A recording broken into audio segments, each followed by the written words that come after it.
The story here begins with our protagonist, who is a child named Lloyd, who is trying to catch a rabbit. He moves cautiously after the small animal, but when he finally approaches and rushes forward to capture it, the rabbit suddenly disappears. The boy finds the rabbit's disappearance strange until he notices the rabbit jumping toward him and hitting him in the face. After doing that, the rabbit runs away. Lloyd becomes sad about this situation and was about to cry, but his brother, Oshoma, calls out to him, saying he has arrived. While showing the rabbit in his hand, Lloyd becomes happy when he sees his brother and hugs him. Oshoma says that he has grown a lot and that they should go immediately. After all, their grandfather was waiting. The two brothers follow the path to their grandfather and Lloyd asks if things outside are fun. Oshoma notices his younger brother's interest in the outside world and says that Lloyd will have to work harder to leave the village. And right after that he gives him a gift, which had a dragon printed on the cover. Lloyd becomes very happy and runs ahead, saying he loves his brother. Now, in the present time, Lloyd knocks on the door of a cabin and hears a woman telling him to come in, and so he does. When he enters, Lloyd finds a girl sitting with a purple hat on her head. Lloyd asks if she is Mary, the witch from the eastern side, and she replies saying that since ancient times witches grant wishes. However, there was always a price. She tells him to leave if he is not willing to make some sacrifice. However, Lloyd remains standing still. After the witch realizes that he is truly willing, she stands up, points at him, and asks what wish he would sacrifice himself for. Lloyd answers that he came from the countryside to become a soldier and introduces himself as Lloyd Belladonna. He says that he came to her so he could stay for a while. The witch was going to repeat the same sentence as before, the one about witches granting wishes in the form of sacrifices. However, Lloyd interrupts her, saying that he is willing to make such a sacrifice, which makes the woman furious and makes her shout at him, telling him to find an inn or find a notice board. She said that because he said he wanted to be a soldier,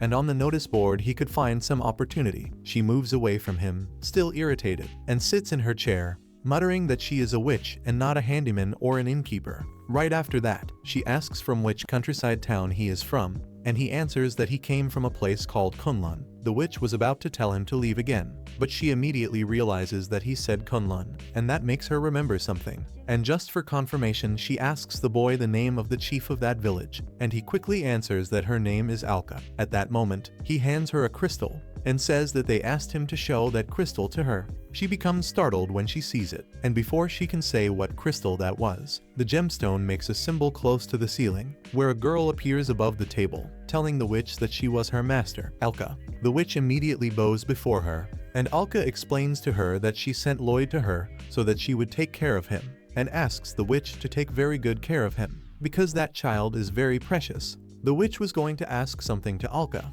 but Alka says that the image on the crystal was only a recording, and because of that she could not answer. Alka then says she lied, startling the witch and making her bow again. Alka scolds her for lowering her guard too easily, and finally Alka tells Lloyd that if he feels lonely, he just needs to call her name. And after she departs, the witch stands up and adjusts her clothes. She quickly grabs the crystal and shoots it into a closet. Right after that she calls Alka Grandma Lolly, and finally closes the door. Lloyd apologizes for that, but the witch says it is not his fault. She says that she will take care of him until he takes the admission test. So until that day arrives, he must use the room in the back. He thanks her and says that he is looking forward to spending more time with her. And right after that he leaves. Mary sits and thinks that this boy is decent for someone close to that crazy Grandma Lolly. At that moment Alka comes out of the closet, saying that the witch must keep her hands away from the boy. Mary becomes startled and asks how, and Alka says that she used the crystal as a teleportation passage. Mary then asks Grandma Lolly to stop using those superhuman spells as if they were something normal. But Alka continues talking, saying that Lloyd is cute,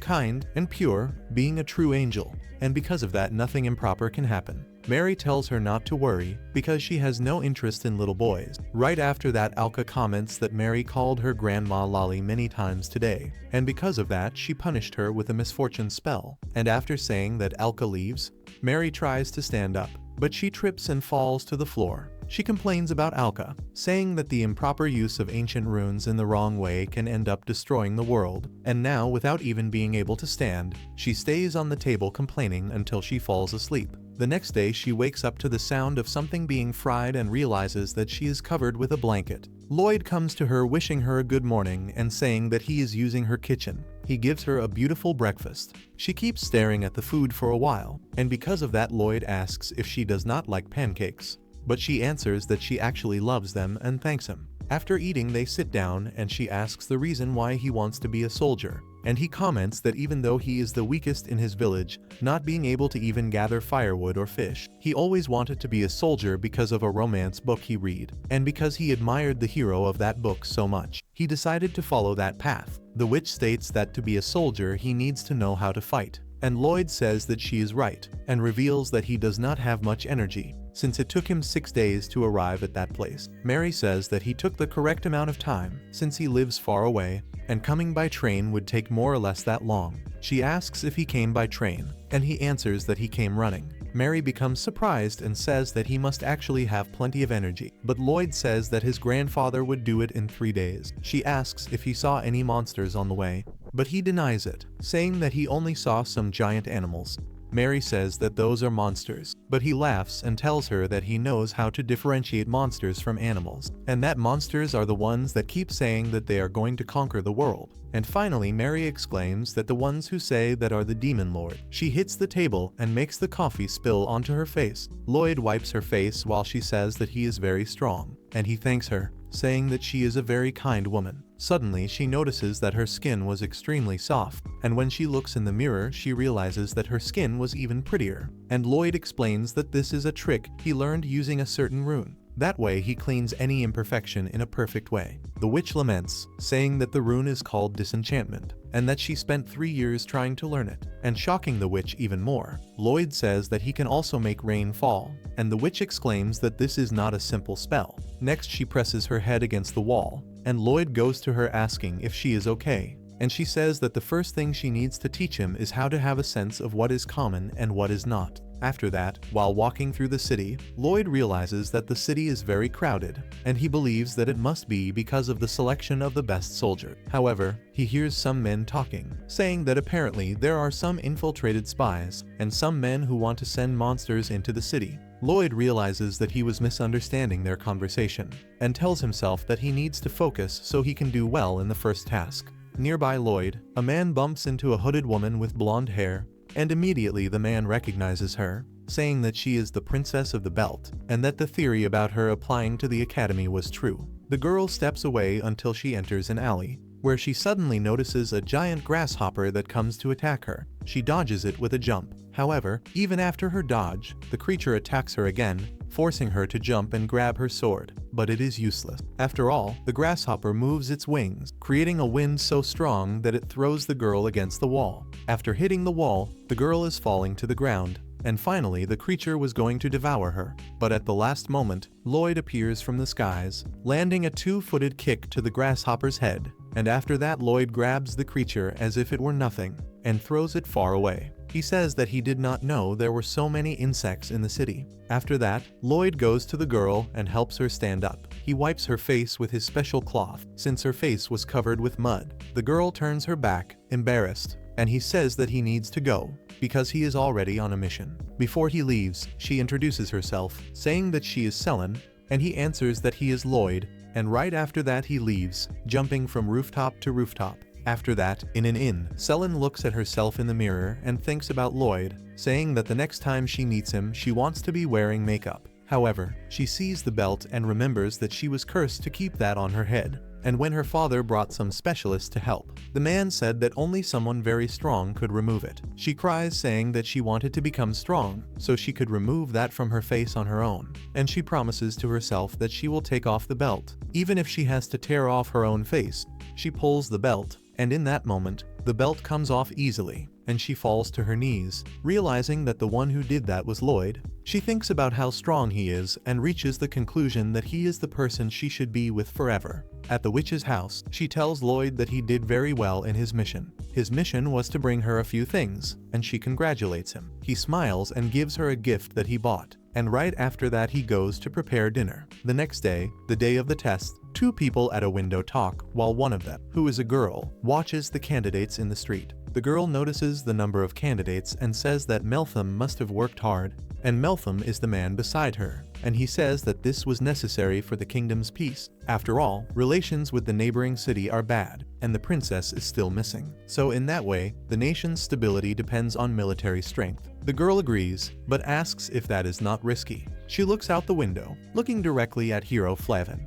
known as the one-armed mercenary. Meltham says that she is a mercenary, and that with the right contract she would not cause trouble for the kingdom. She asks what kind of contract he intends to make, and he says that he will make a contract that clears her name. She sighs until she hears Alan, the eldest son of a noble family, arguing with the princess of the cursed belt, who simply ignores him as always, and she even has her hair cut now. Meltham says that Alan is very ambitious and that he accepted the invitation he made right away. Hero, the mercenary, is looking at the people, noticing that they have many good candidates, but she thinks that it was time to face reality. And she looks to the side very tense, looking exactly at Lloyd, asking herself what kind of monster that was. She notices that he seems to be a completely ordinary boy, but that he surely has nothing ordinary about him, and that any wrong move she makes could end up killing her. Lloyd talks to himself, saying that he is nervous, making her flinch and go into an attack stance, which ends up catching Lloyd's attention, who says that her arm is very cool. She becomes even more startled, but Lloyd stands up and apologizes for speaking to her out of nowhere and introduces himself. She also introduces herself, afraid of dying,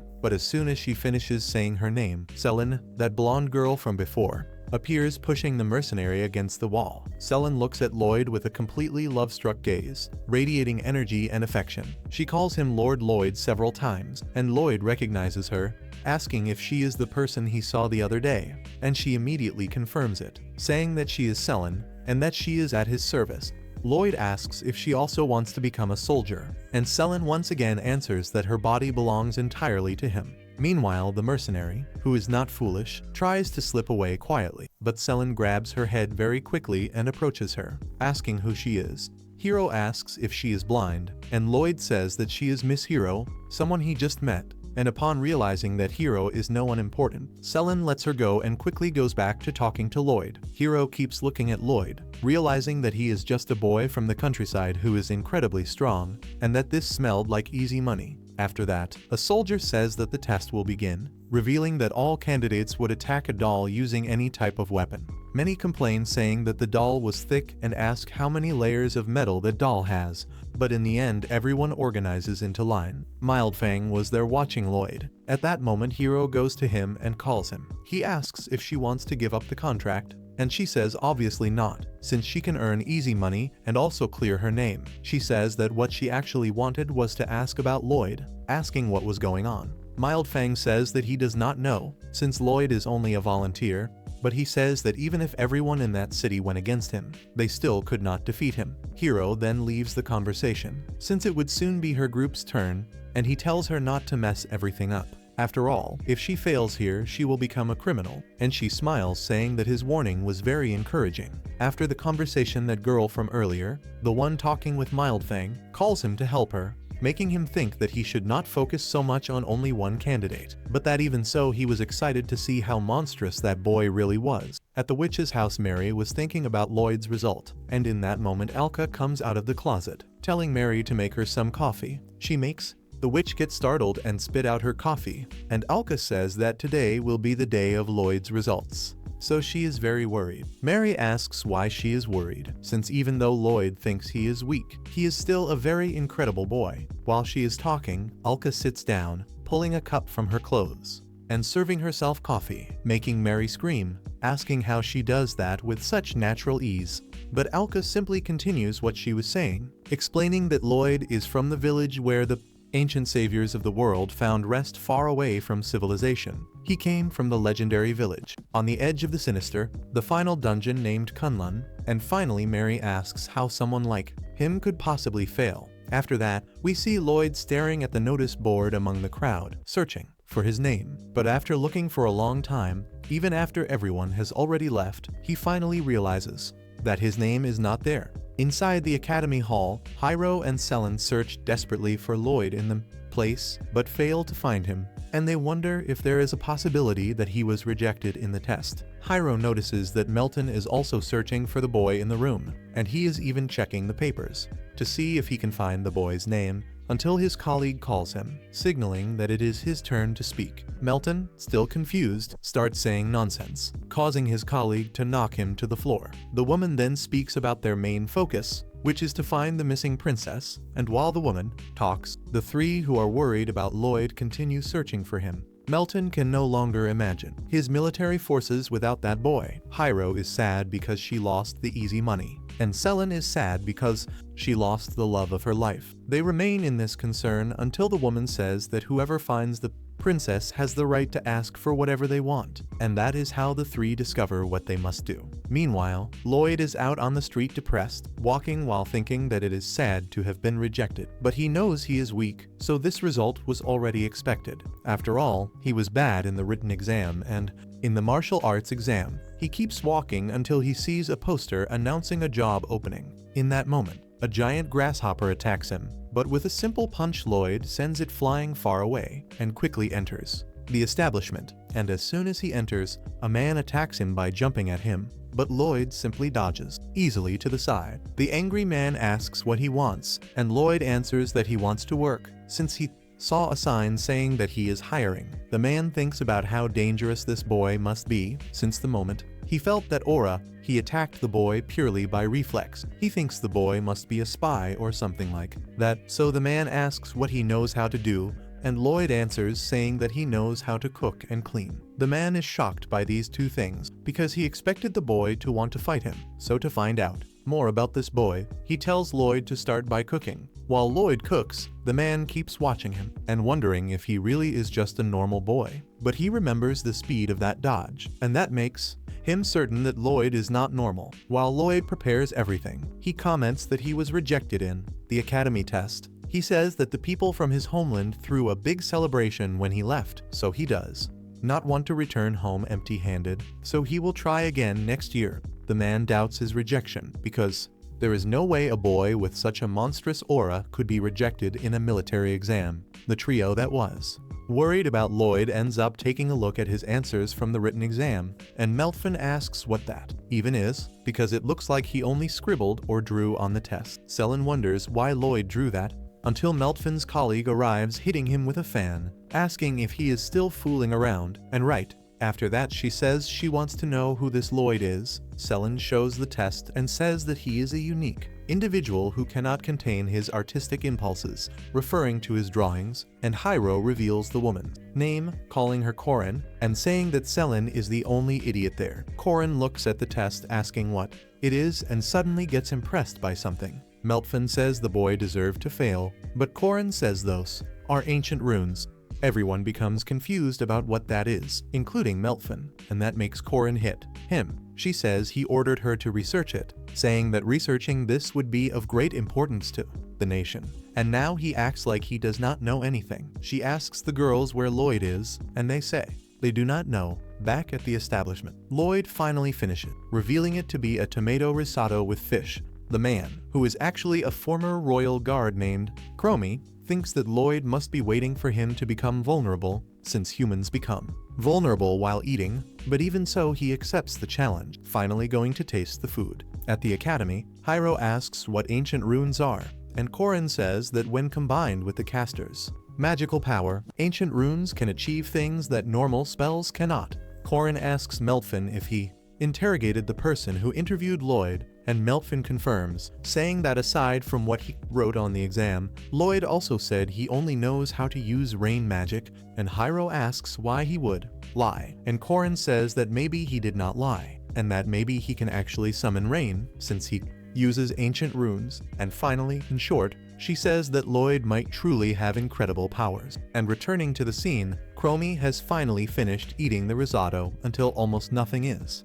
left. He was really impressed with the flavor and said everything was very delicious. He concludes that he needs to keep an eye on Lloyd, and for that reason he hires him in the academy hallway. There are now 4 people interested in Lloyd. They are walking and talking about this boy. Corin says she wants to see him using ancient runes, and Selin tells her not to worry. After all, she wants to find the princess, and with her request, she will make Lloyd be accepted in the academy. Corin says that this is an excellent idea, and Lloyd returns to the witch's house and says that unfortunately, he failed, which greatly surprises Alka and Mary.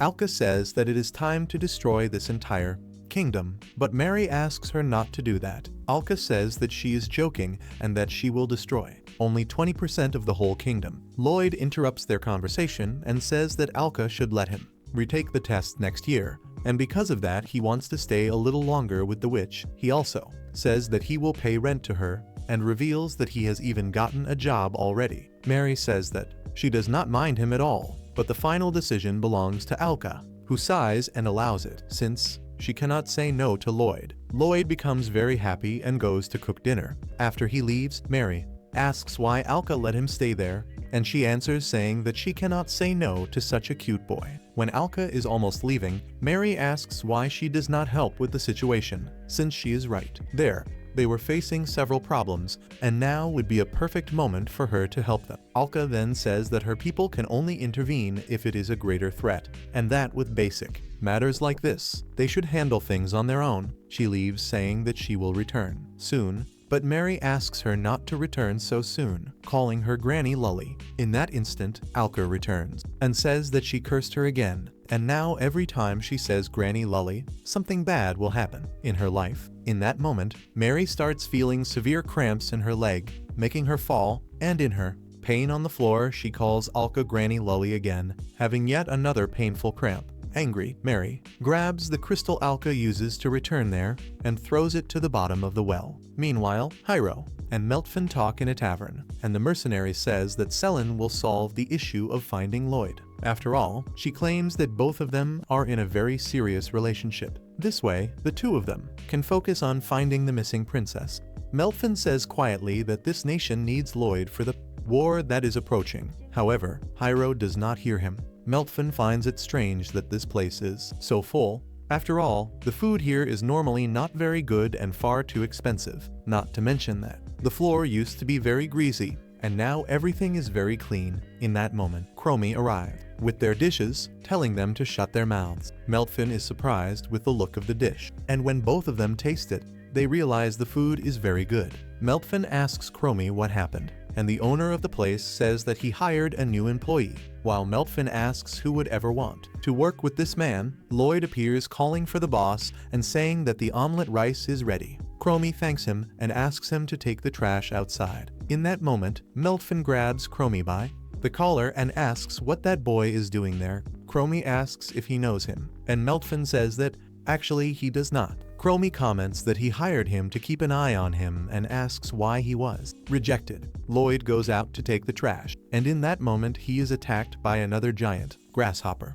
However, he simply grabs the creature by its antennae and throws it into the sky. Right after that, Lloyd is walking through the city and sees Mary entering an alley. Soon after, some soldiers enter the same alley, saying that there are monsters around. Worried, Lloyd follows right after her, and on the other side of the alley, Alan is once again trying to fight Selin, since she heard a man who was flirting with her by ripping the hair off his chest. Alan says that actions like this affect the positions of nobles, but Selin does not listen. Alan understands that talking is useless, so he grabs his axe and prepares to fight. Selin also raises her sword and says that he is the one who will learn a lesson. But Alan quickly jumps, attacking her with the axe. He was too fast for her to react. However, before anything else, the belt around her waist appears and protects her, throwing his axe far away, leaving him completely defenseless. Selin looks at her belt protecting her and concludes that this is a blessing from Lloyd, and that makes her even more in love. At that moment, Lloyd arrives looking for the supposed monsters, but only finds the crowd gathered around the two of them. Selin sees him and becomes extremely embarrassed. She quickly goes to the boy,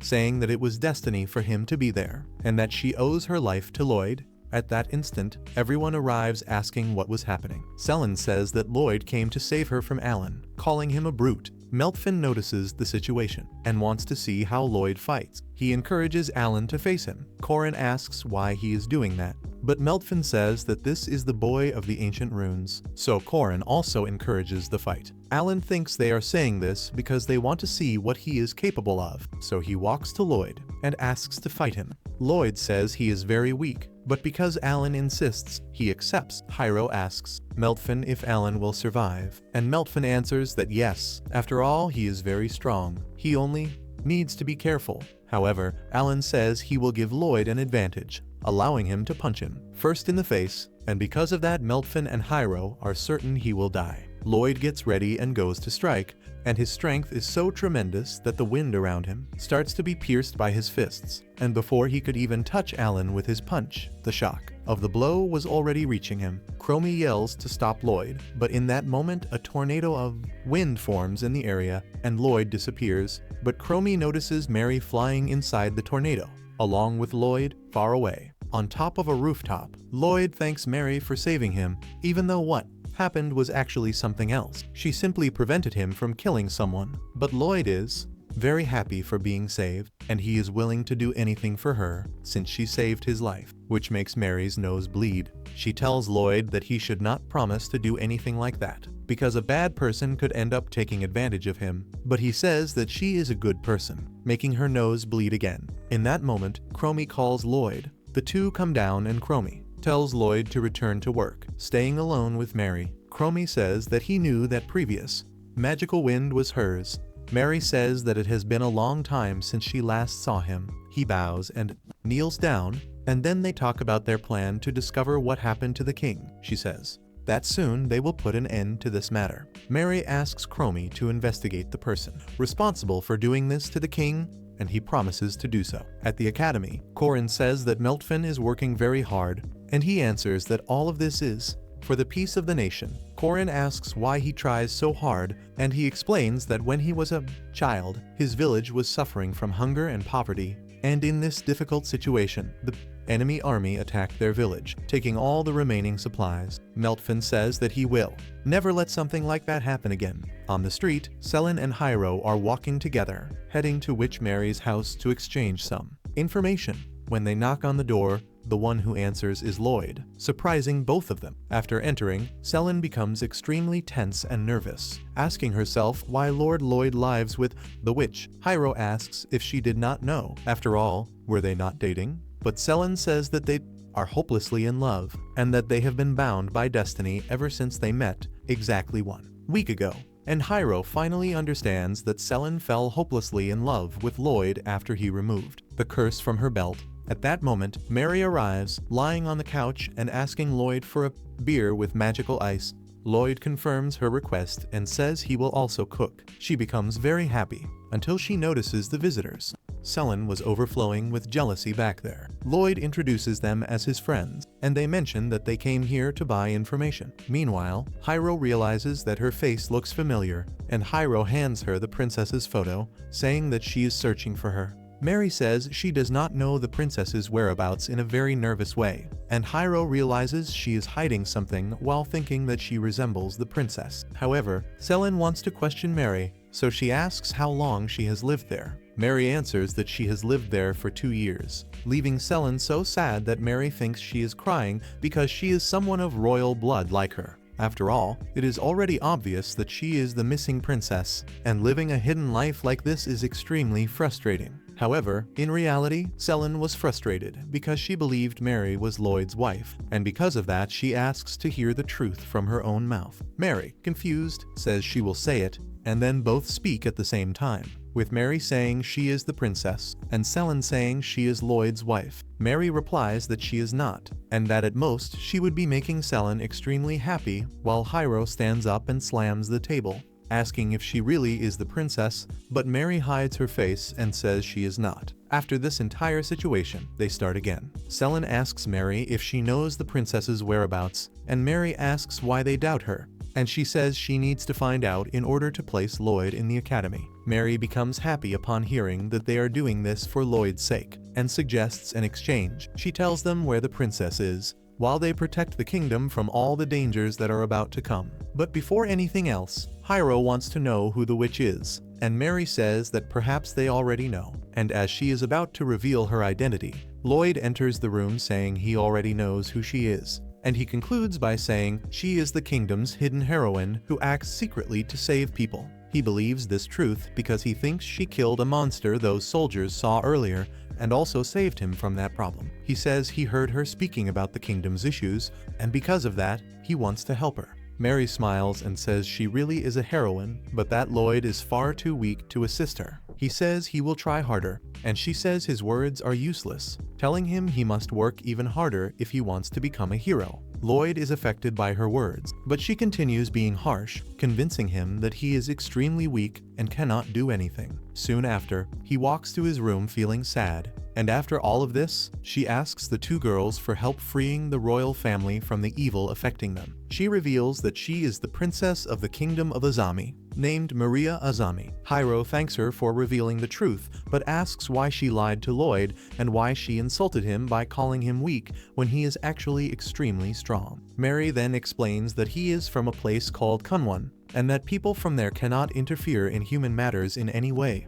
And because of that, she pushed him away from the problem. After all, if he gets involved, his people may come take him back and end his dreams. They understand that perfectly, and then the princess asks them to investigate in the streets who is spreading the request to find the princess dead or alive, and they accept the mission. Meanwhile, lying in his room, Lloyd thinks Mary is right. He is too weak and truly needs to become stronger. He says this while looking at the book he received from his brother. On top of the house, as the day turns to night, Mary thinks that she only needs to free her father using the disenchantment rune. After all, the king is being controlled by something forcing him to make terrible decisions that will lead to war. At that moment, Alka appears completely soaked behind Mary, asking why her crystal is inside the water. Mary says she did it in an emotional moment, and Alka says she is not angry and that she came to congratulate her, since she heard her conversation with Lloyd. Mary did the right thing by preventing Lloyd from getting involved in ordinary human life, but she reveals that even so, she cursed her so that at the end of every sentence she must say meow.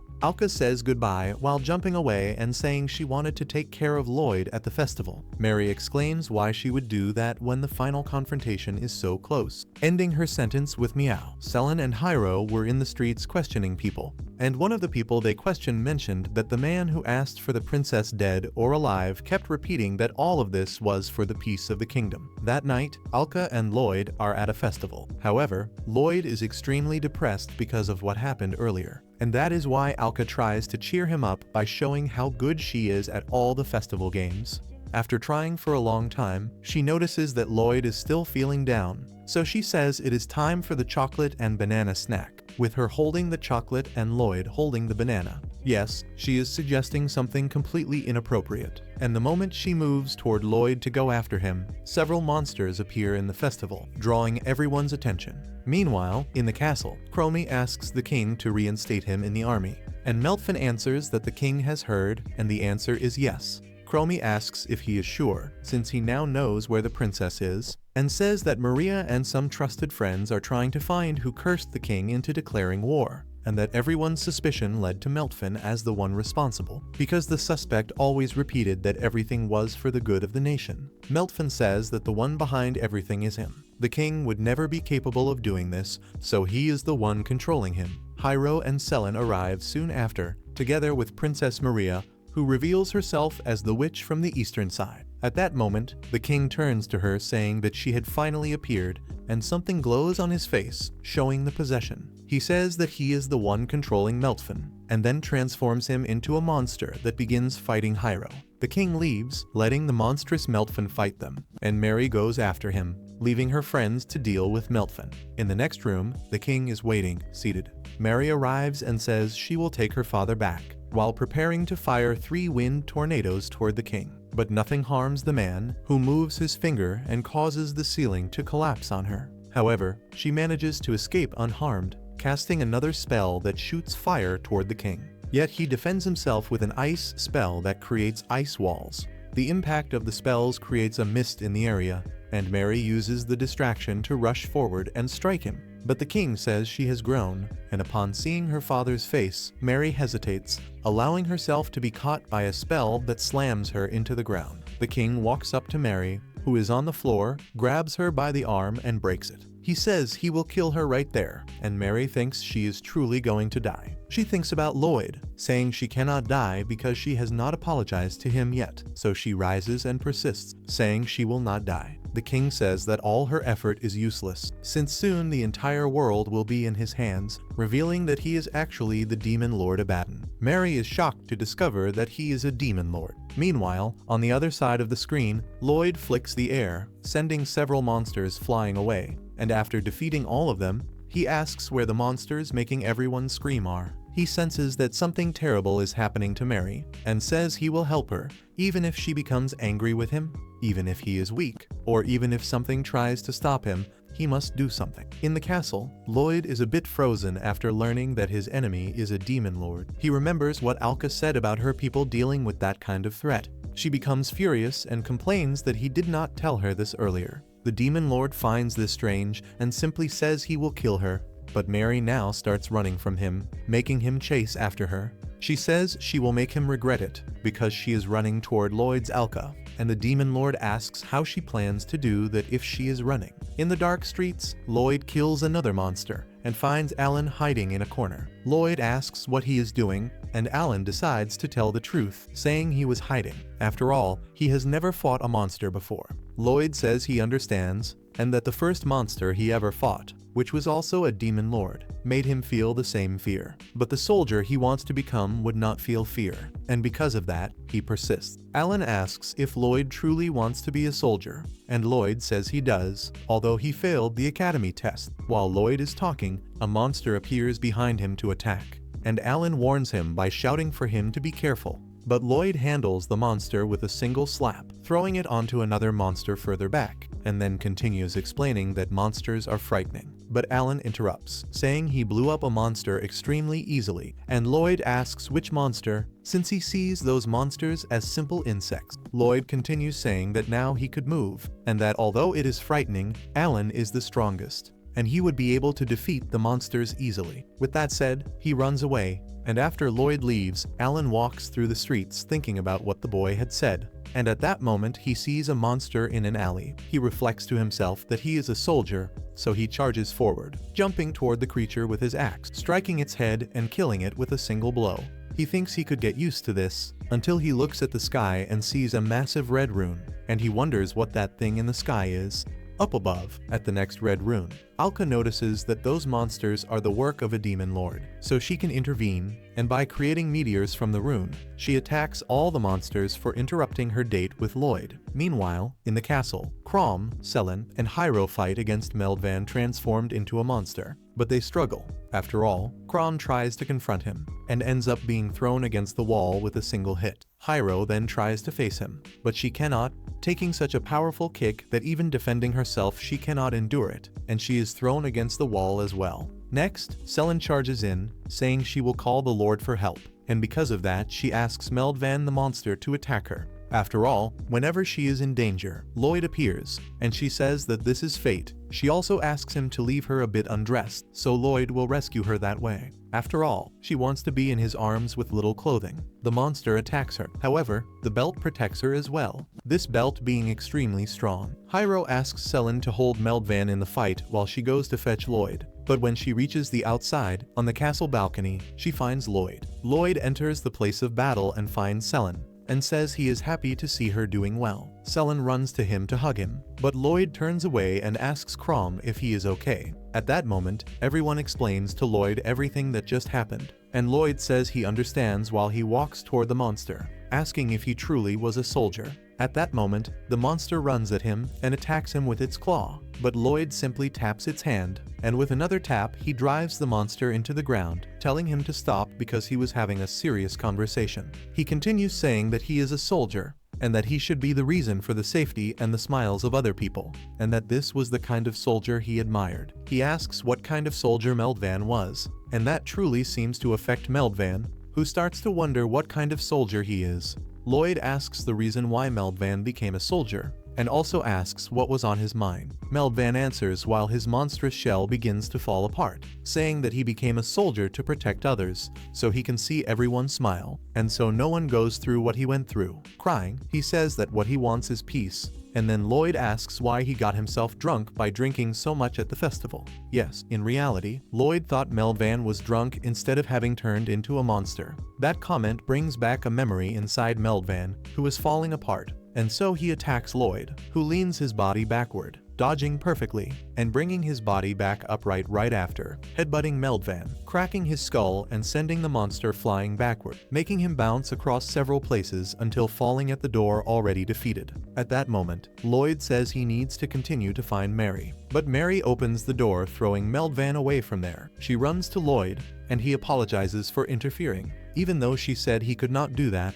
But she hugs him, thanking him for coming. Selen gets jealous of that, but at that moment the demon lord arrives in the room, and Lloyd asks if he is another drunk man. Mary then has a very good plan, and says yes, and that he was possessed by a monster, and that is why he was filthy and smelly. And because of that, Mary asks Lloyd to clean the king with that cloth containing a disenchantment rune, and Lloyd agrees to do that, going to the king to clean him. The enemy tries to stop him, creating a gray energy sphere, but with only a single piece of energy in the sphere, Lloyd manages to throw it upward. He asks the king not to feel embarrassed, and begins wiping his face, and then runs the cloth over his entire body, and with that the demon lord is expelled from the possession. Mary hugs Lloyd, thanking him for saving her father, which makes Lloyd blush, causing Selen to complain. On the next day, everyone starts helping with the damage the kingdom suffered. Lloyd looks at everyone, reflecting that it is good that everything worked out overall. At that moment, Shoma, his older brother, appears, and Lloyd goes to him,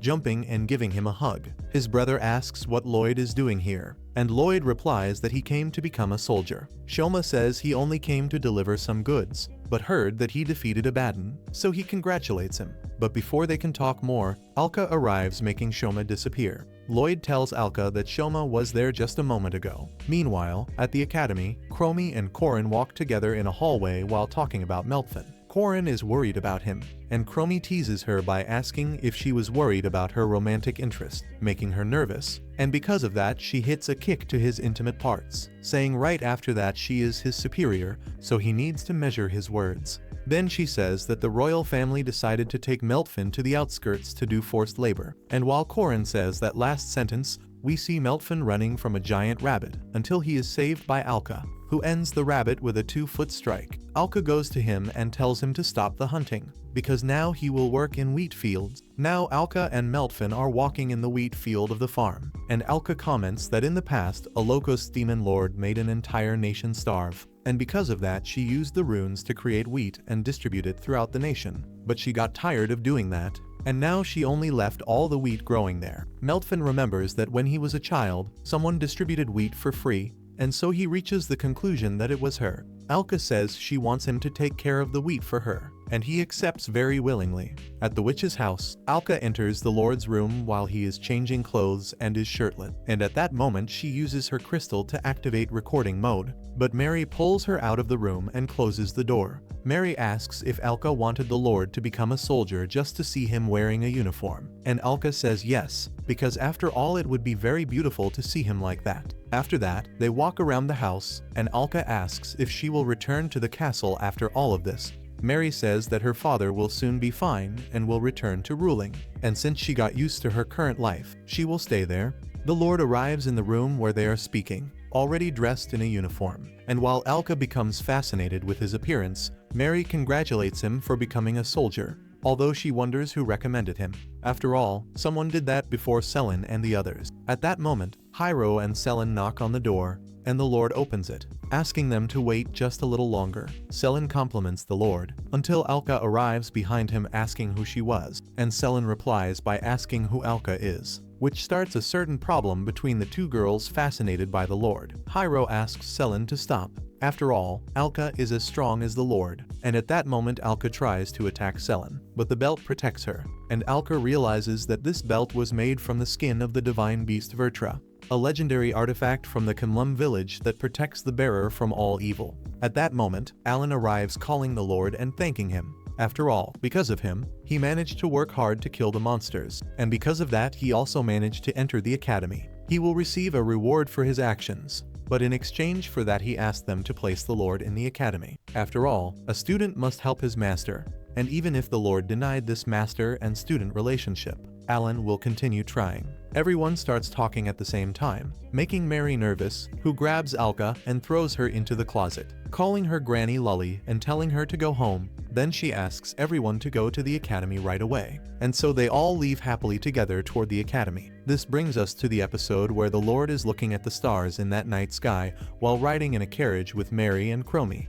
Mary thanks him for coming, and he replies that he can very well do a simple job of picking up trash, so he will do everything calmly. But in reality, Mary lied by saying that it was only a trash collecting job, but the job was something much deeper. They arrive at a place with a sword stuck in a rock, and the owner of the place arrives asking what they are doing there, saying that the sword could not be removed. After all, only someone with enough magical power to dominate the entire world could do that. However, while he was talking, the Lord grabbed the sword and held it as if it was nothing. The man is left stunned, seeing that a simple boy ruined his entire business. The sword was what attracted people to his hotel, as well as other establishments. Therefore, they leave in the carriage while Chromie asks Mary what they will do with that sword. At the academy, all of the Lord's friends look tired from a training session, except for the Lord, who seems completely fine, yet not excited. Rio says she is discouraged because the next class would be theoretical magic, but Corin enters the room saying that it will actually be practical magic due to the inter-school match against another academy. Alan arrives saying that this is an annual event and that until now their nation has been on a long losing streak, but Corin says that this year they will definitely win. On the training field, Corin explains that there are three main types of magic. The one where you speak words, the one where you write drawings and text, and finally the one where you use magic stones and staffs. After that, she says it is time to practice, and after placing an anti-magic dummy, she asks everyone to begin. Using a spoken incantation, she makes the dummy burn to ashes. She fires a fireball at the dummy, and then Rio does the same, but her fireball comes out slightly stronger. Corin congratulates both of them, and when it is the Lord's turn, he makes a mistake in pronunciation, saying chewing instead of burn, but even so he fires a fireball much larger than the others, missing the dummy but hitting behind it on the side, burning part of the forest around them. The Lord apologizes, but Corin does not mind. They keep training, with the Lord constantly overdoing his magic at an excessively higher level, until, when he casts a wind spell, the dummy is shattered, and so Corin says that the Lord cannot participate in the inter-school event because he might accidentally kill someone. A bit later, after training, while Corin drinks something under the shade of a tree, Selin approaches her asking to learn healing magic.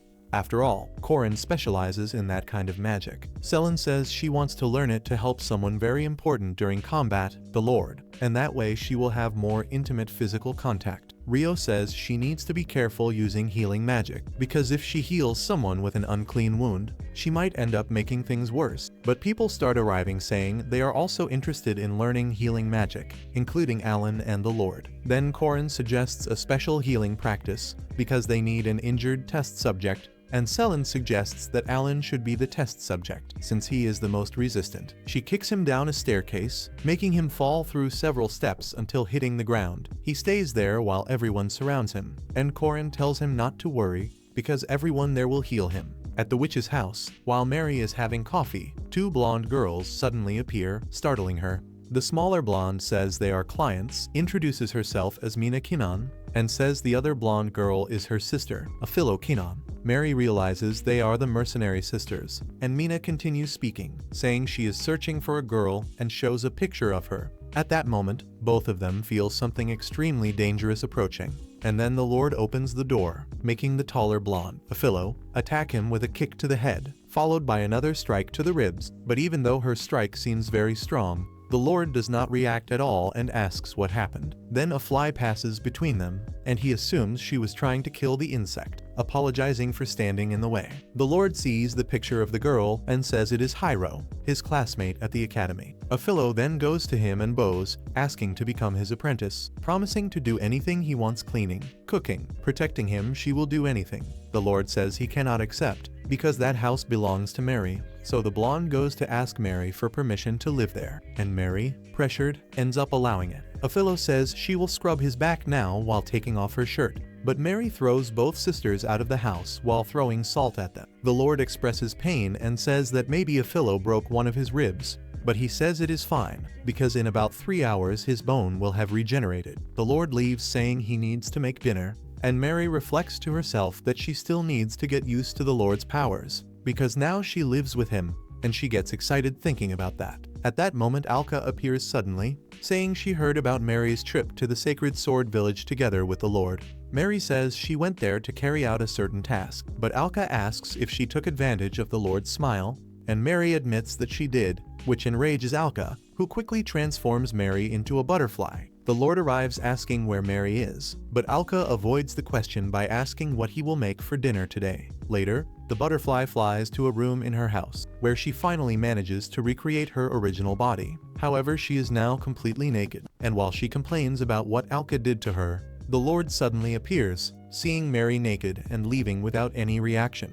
Mary, depressed, simply gets dressed and sleeps on the floor right there. On the next day, the interschool match would finally begin. Hiro goes to Korin, asking why she wants to win so badly, and Korin says it is because the stubborn woman she hates so much has just become the headmistress of Hokyuju, which is the name of the rival academy. At that moment, the supposed woman Korin mentioned arrives asking if they were talking about her, and Hiro recognizes her as Ru. Korin asks what she was doing there so early, but Ru ignores Korin and goes directly to Hiro, saying she searched for her everywhere. Ru approaches Hiro, telling her to return immediately, unless she wants to lose more things that are dear to her. Hiro becomes furious and pushes Ru away, who leaves saying she will wait for her answer. Philo, who was behind them with her mother, goes to Lloyd asking if he had thought about her request. As she approaches closely, Selin, jealous, separates the two. But before anything happens, Philo's sister calls her, making her leave. Selin asks who she was, and Lloyd says she wants to live with him or something like that. Meanwhile, Hiro looked extremely worried and sad,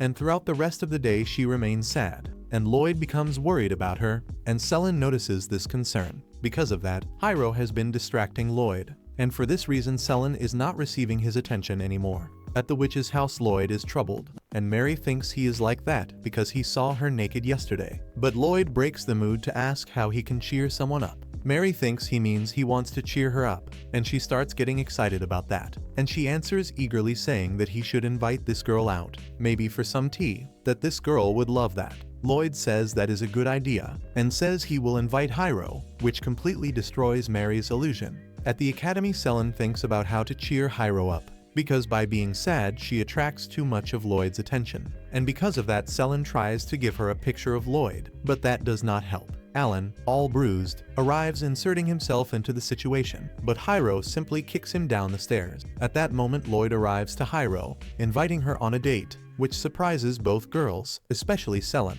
On the date with Hiro, Lloyd asks her what happened to make her this way. While he asks, Selin watches them hidden, covered by a brown cloth. Selin crawls away on all fours, and Alan, who is passing by on crutches, looks at that and asks if it was a cockroach, realizing it was actually Selin. Selin becomes furious with Alan and hits him, throwing him into the bushes, and back to Hiro and Lloyd. Hiro says she grew up in an orphanage, and it was there she met Ho, who took care of her in many ways. However, because she lacked an arm, she could not do much to help at the orphanage, and for that reason Ho brought this arm to her. Hiro became very happy to know she could now help earn money for the orphanage, but she ran away. After all, she discovered Carol gave her this arm so she could increase her magical capabilities, and so she could draw the sacred sword, which is the sword Lloyd picked up at the beginning of the episode. She explains that her arm cannot be touched because it constantly drains magic, and for that reason she is always running away, because the person she saw as an older sister betrayed her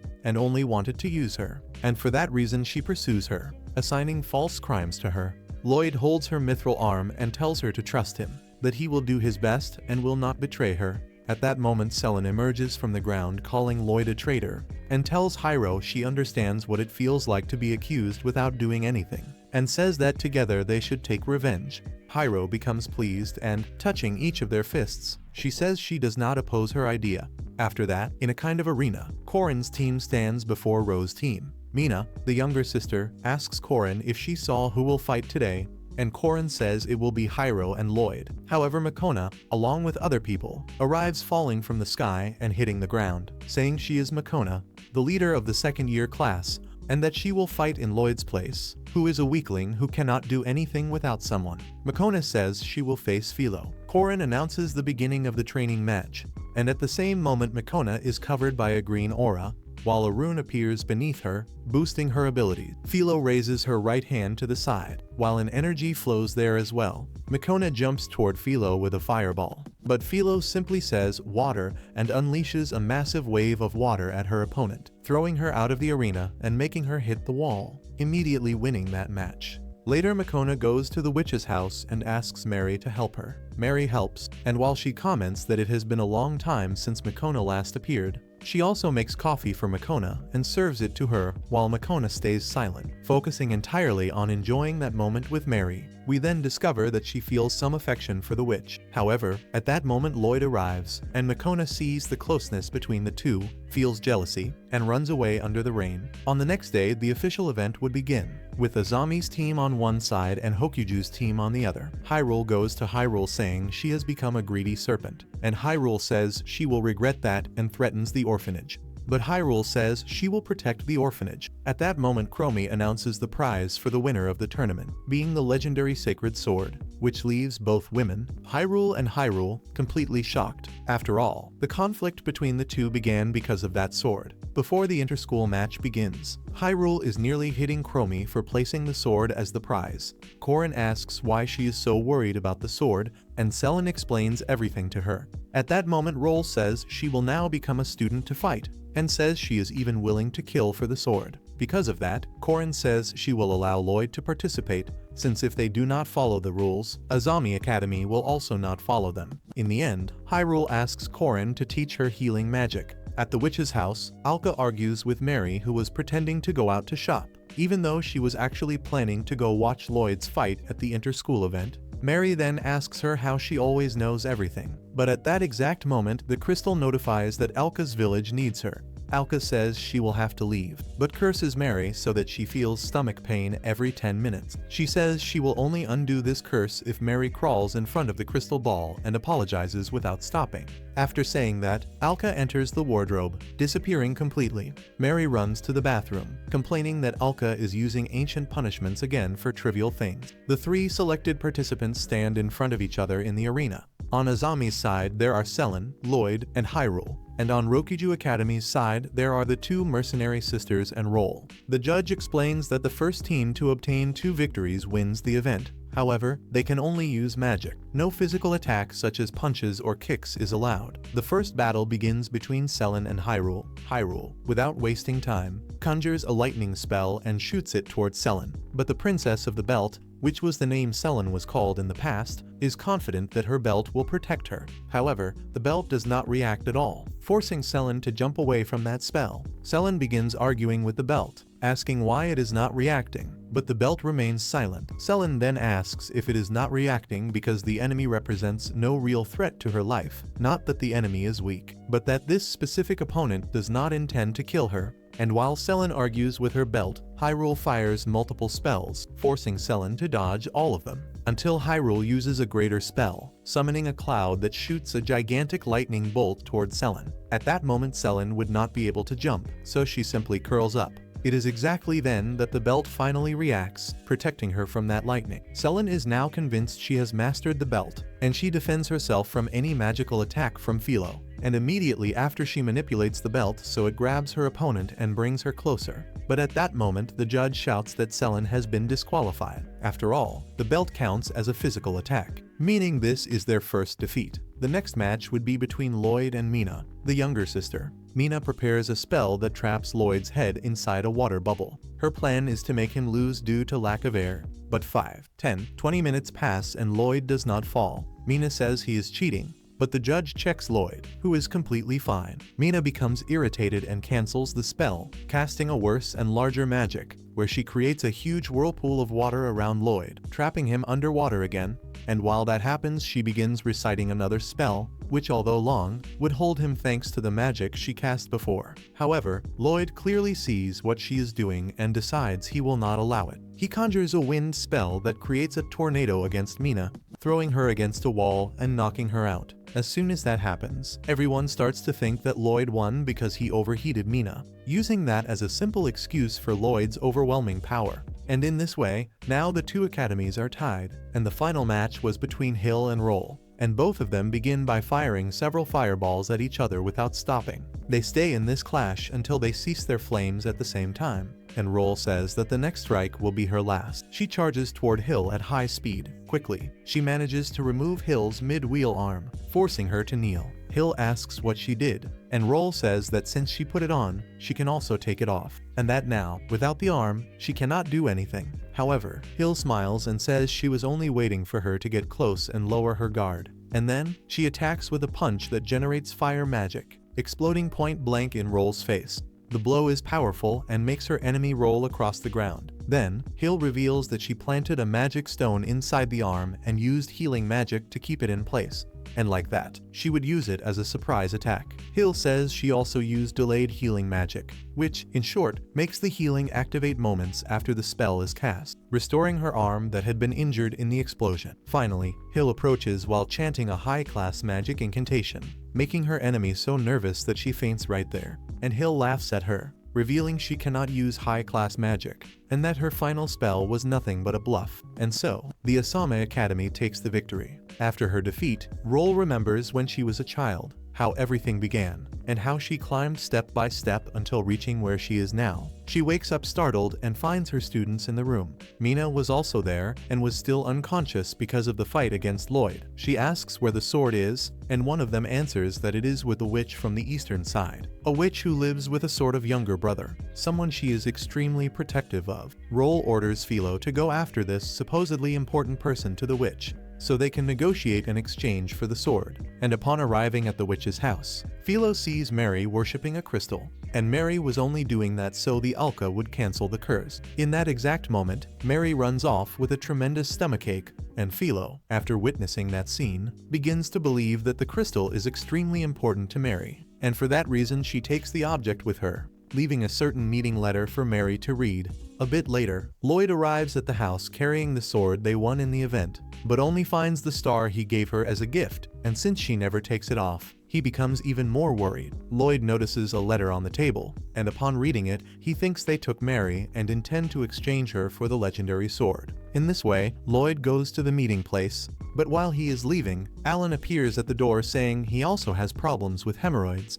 It turns out that Mary probably called him to help her with her stomach pain. Meanwhile, at the tower where Roll is, Philo asks if that was what she wanted, and Roll sighs, saying that obviously it was not, but she could not rely on Philo for that matter. In that moment, the two hear someone shouting outside, and when they look out the window, they notice Lloyd and Alan running through the streets. Philo gets excited and jumps toward them, challenging Lloyd to a duel to the death. Lloyd does not seem to want to fight her, but he realizes he needs to do it to find Mary. He accepts the challenge, and then suggests an arm wrestling match, since that is a common custom in his village, and so Lloyd throws the legendary sword to Alan, entrusting it to him since Philo's issue was with Lloyd. Philo and Lloyd kneel before a box and lock their hands, beginning the arm wrestling match, which creates an absurd gust of wind in the area, even cracking the ground. Alan runs away, until he is attacked by one of Roll's students who launches several fireballs at him. However, Mina appears, trapping the student inside that water magic that creates a bubble around the target's head,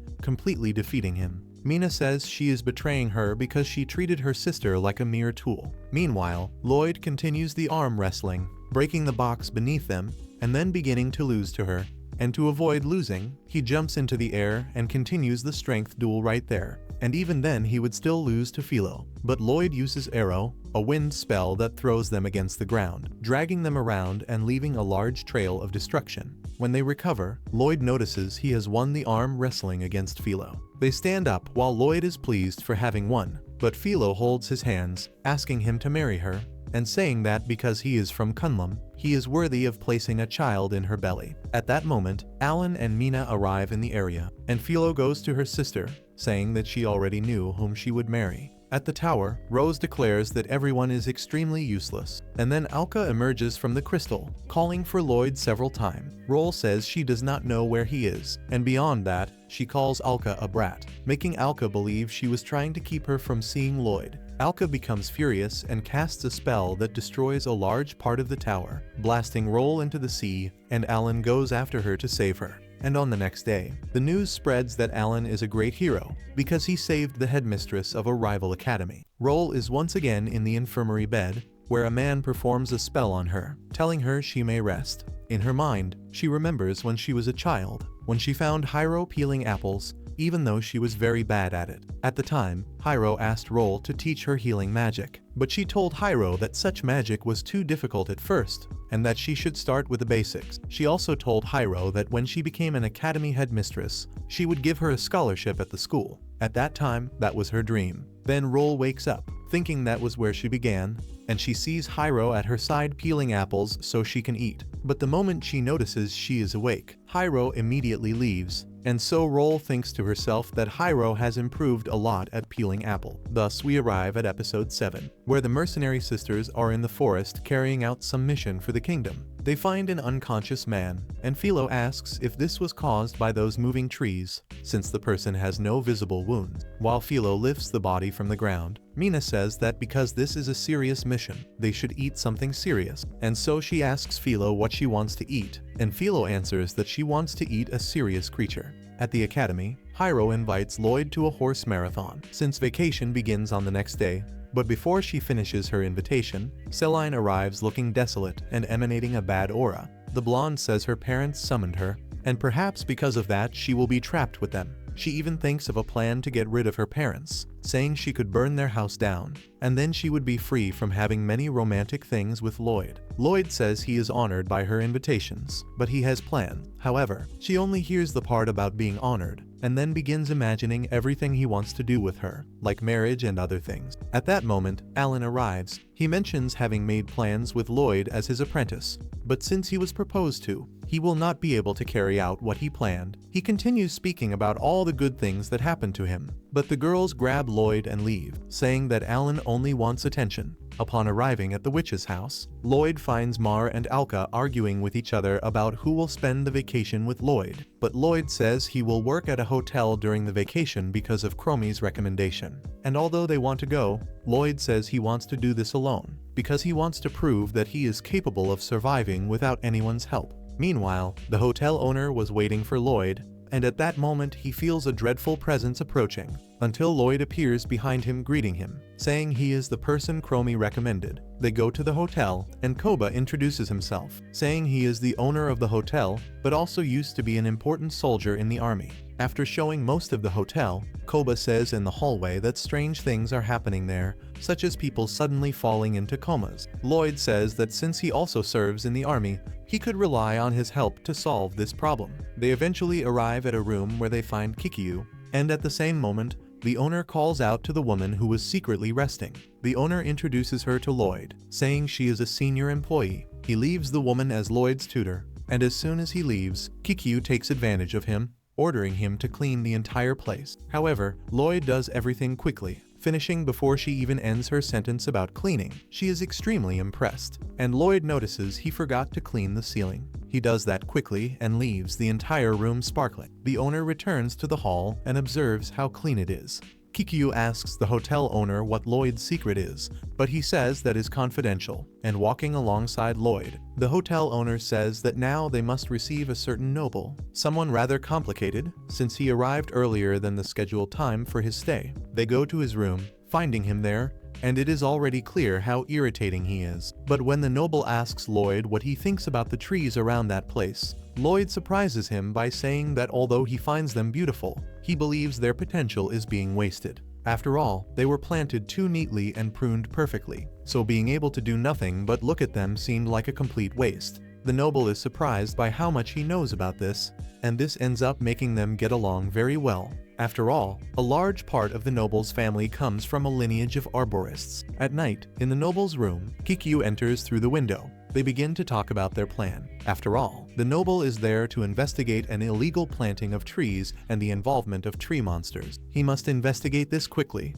After all, if the owner's forest obtains a national treasure status, they will not be able to do anything anymore. Kikyu asks why he arrived earlier, and he says he has news. A noble wants to arrange a marriage with his son, and although it saddens him to use his son for that, the marriage will be important. After all, this noble seems to have recently purchased trees, and he ended up making a fortune with them. In other words, this matter must involve the tree monsters, and his plan is to use the marriage with Whiskey to investigate more deeply. He says that the other news is that someone stole from a laboratory a climbing plant called the Demon Lord Seed. No one knows who did it, but there are rumors that they brought it to this hotel, and at the same time the seed disappeared. People in the hotel began to fall into comas. He explains that the seed is parasitic and uses humans or animals to spread its roots, thus increasing the host's physical strength. All of this so the seed can make long journeys. Kikyu suspects Lloyd, so he asks her to give Lloyd a plant-based medicine, because this medicine has the power to expel a tree monster from someone's body. That same night, Lloyd was in the kitchen chopping several ingredients at the same time and very fast, which leaves Kikyu, who was spying on him, even more surprised. She enters the room offering him tea, but when he is about to drink it, the owner arrives, telling Lloyd to rest and go get his own tea. He ends up drinking the tea instead of Lloyd, and he quickly spits it out, asking what Kikyu made him drink, but she only jumps out the window, saying he had figured everything out. After she jumps, the hotel owner thinks that the strange events began happening only after she was hired. The owner does not know what she is plotting and decides to investigate this thoroughly. On the next day, Ryo is at the hotel where Lloyd is working. Obviously, without knowing that, she asks by phone for a certain special massage, and so Lloyd goes to her to perform it. She then discovers that Lloyd's plan was to work there, and while they talk, Lloyd prepares the bed for the massage. Lloyd explains that something strange is happening in the hotel, and that is why he is investigating. After finishing the conversation, Lloyd asks if he may begin the massage, but Ryo says no. After all, she was embarrassed imagining Lloyd touching her. Lloyd becomes sad, thinking he is not good enough, but before Ryo can explain properly, they hear some screams. Meanwhile, in a carriage, Saren, together with her father, is coming to this same hotel. Saren asks what he wants by bringing her there, and he says he only wants to find a place to talk better with his daughter, since they have not talked for a long time. When they arrive and enter the hotel, her father immediately reveals that he will make her marry the son of a noble, Alan. Clearly, Saren becomes bothered by this and refuses, but her father does not listen. In the dining hall, they find another noble, named Terranini, who says his son will arrive soon. Meanwhile, Saren reflects about not wanting this. After all, she loves Lloyd, and so she begins planning Alan's assassination. At that moment, someone opens the door to the hall. Saren quickly jumps onto the chandelier and moves toward that person with the fork to kill. But when she sees it is Lloyd, she only hugs him and immediately leaves.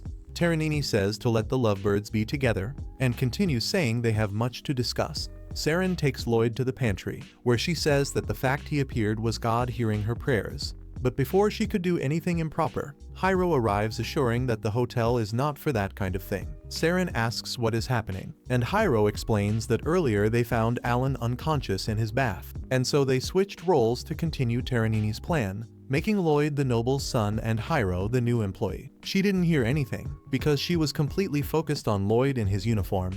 And then, since Lloyd wanted to investigate what happened to Alan, Saren said she had a plan, and using the excuse that she and Lloyd were in an arranged marriage, she suggested that they investigate the hotel together, while Haru investigated internally as the employee. Lloyd liked the plan, and everything was settled. Saren was with Lloyd in an area close to the hotel, and she was excited to pretend to be a couple, because Lloyd was pretending to be the son of the noble Terranini. Saren commented on how beautiful that lake was, and since Lloyd had to act like he was in love with her, he said the lake was only less beautiful than she was, making her daydream about their wedding, until suddenly she was knocked out by Haru, who appeared out of nowhere and called her suspicious. Behind the hotel, Haru asked Saren if she remembered the objective, and even though Saren only wanted to spend time with Lloyd, she said it was to investigate. At that moment Shoma, Lloyd's older brother, arrived carrying several things. Lloyd went to him surprised, introducing him as his older brother to his friends. Haru felt something strange coming from him,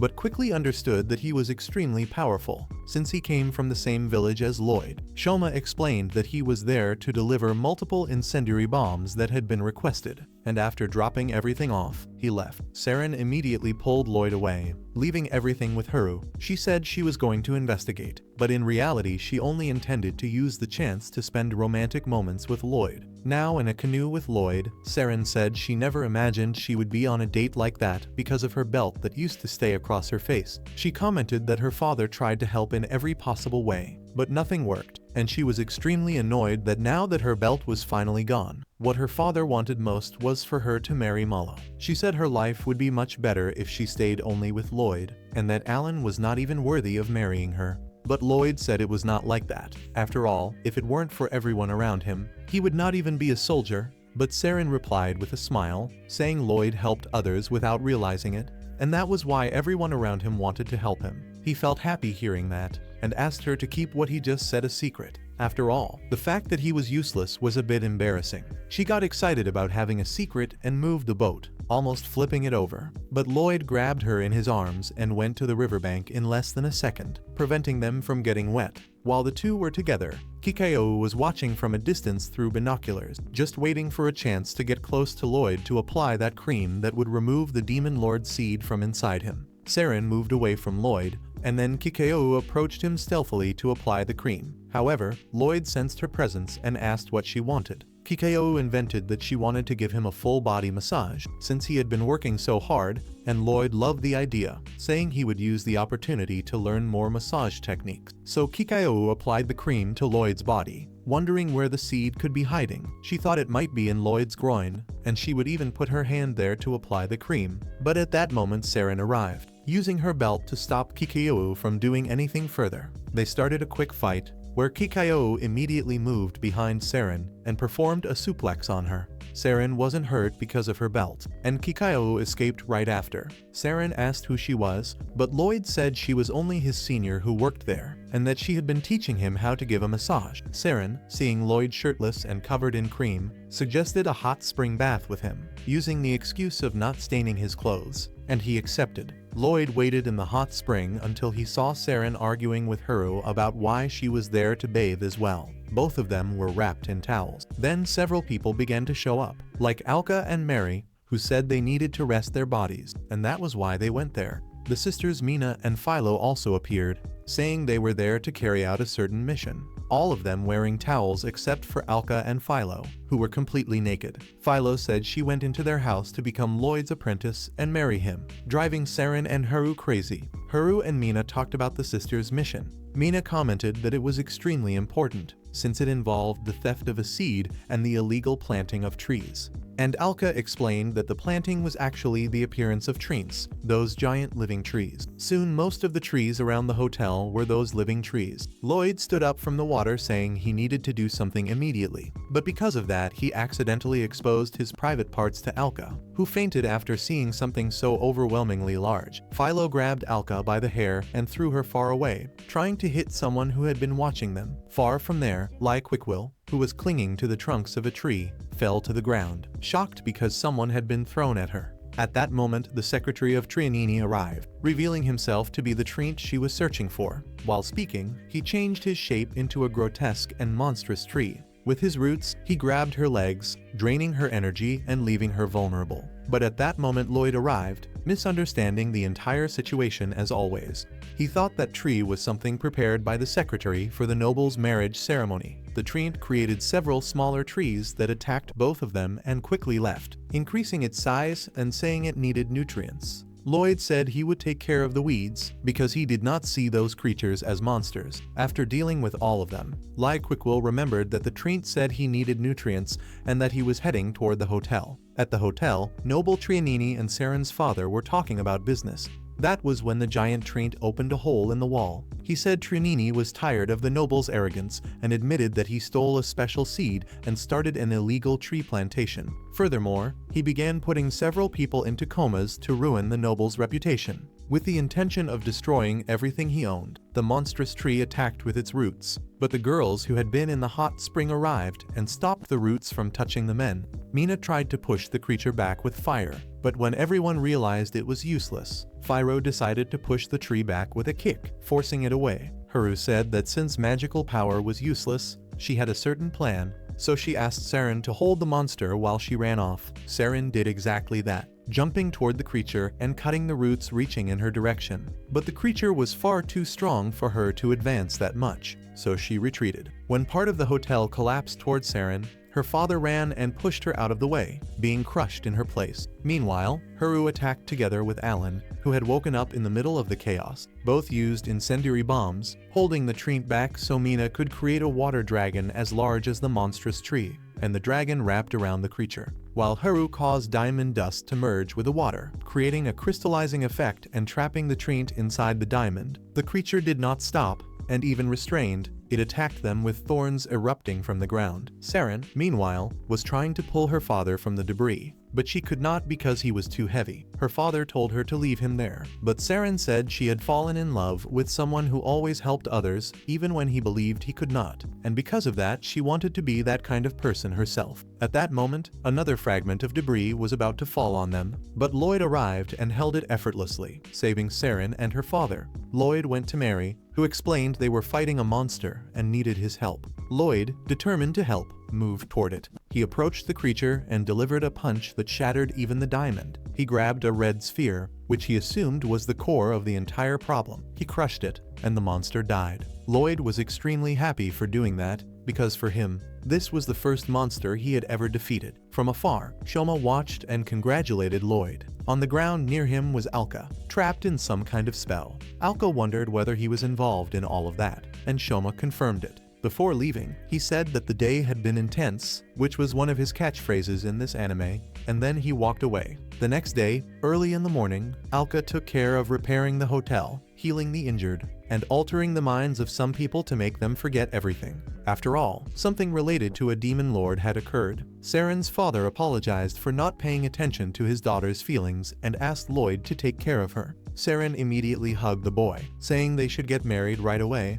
because they already had her father's approval. Meanwhile, Alka said she was extremely tired after using so much energy, and because of that she deserved a massage. Lloyd said he learned how to give a massage the day before, so he could help. She accepted, and Lloyd followed her, grabbing her by the waist and performing a suplex on her. After all, when Kikyu was teaching him how to give a massage, she ended up using that move on Saren, and because of that, Lloyd believes that performing a suplex is the same as giving an excellent massage. Now, in a kind of church, Makona is taken by Shoma to a man who appears to be a priest. The mysterious man explains the reason for bringing her, which is to make Makona take revenge on the man who stole the person she loves the most. In this way, the mysterious man orders Shoma to give her 2 medicines that will grant her power, and without even thinking twice, she drinks both, transforming into a half-monster right there, with additional wings growing from her back. She immediately feels her power increasing and swears she will take her revenge. At her house, Mary tells Lloyd she is hungry and asks him to feed her.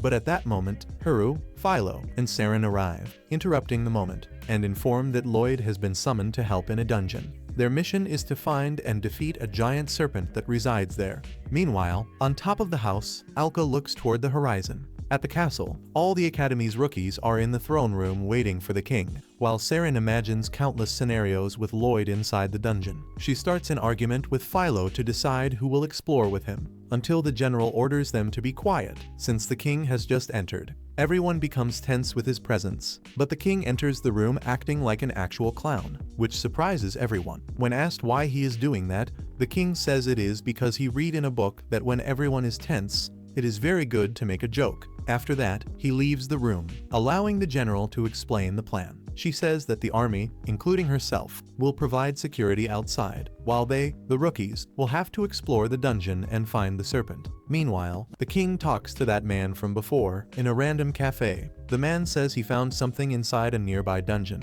He continues, saying that perhaps that someone or something was being hunted, and because of that he will get rid of it before someone reaches it. It was a complicated conversation that I did not understand at all, but later, in that same place, Alka appears. Noticing the coins the mysterious man left on the table, she was following the traces of the two of them, and after seeing the coins, she says she does not know what is happening, but she will find someone named Soul. Outside the dungeon, everyone is preparing to enter it. The girls notice Alan is standing a bit far away. He then says he will stay defending the entrance, and the girls laugh, saying he is simply afraid to go inside. Mary was returning home with groceries when Alka approached her and asked if there was any dungeon nearby. Mary confirmed, and Alka told her to show where it was, because she believed some acquaintances of hers were inside that dungeon. And after asking for Mary's help, the two of them flew away at high speed. Inside the dungeon, the four are walking while searching for the serpent, until Philo stops the girls, not even realizing that Lloyd had moved ahead. Philo asks Haru if she is in love with Lloyd, and Saren also takes the chance to demand answers, because lately Haru has had many moments alone with Lloyd. Haru feels extremely pressured, but before she can respond, they hear a sound and believe it is the serpent. Somewhere else in the dungeon, we see Mary emerging from some rubble, wondering if they really fell from that height. Alka steps out of the smoke, saying Mary can leave now, and then she starts making holes through the wall, saying she needs to find someone, leaving Mary completely alone. Mary tries to leave the dungeon until she finds several routes that lead her to Makona. Mary asks if she is possessed by a treant, and at that moment Makona becomes happy to see Mary. Mary asks what is happening, and Makona says she wants to take revenge on Lloyd for stealing the love of her life. Mary asks who the love of her life is, but Makona prefers not to answer, because the love of her life is Mary herself. After saying that, she holds her roots in a suspicious way, saying she will use that as bait to bring Lloyd there. At that moment, Lloyd arrives and sees the uncomfortable situation Mary is in.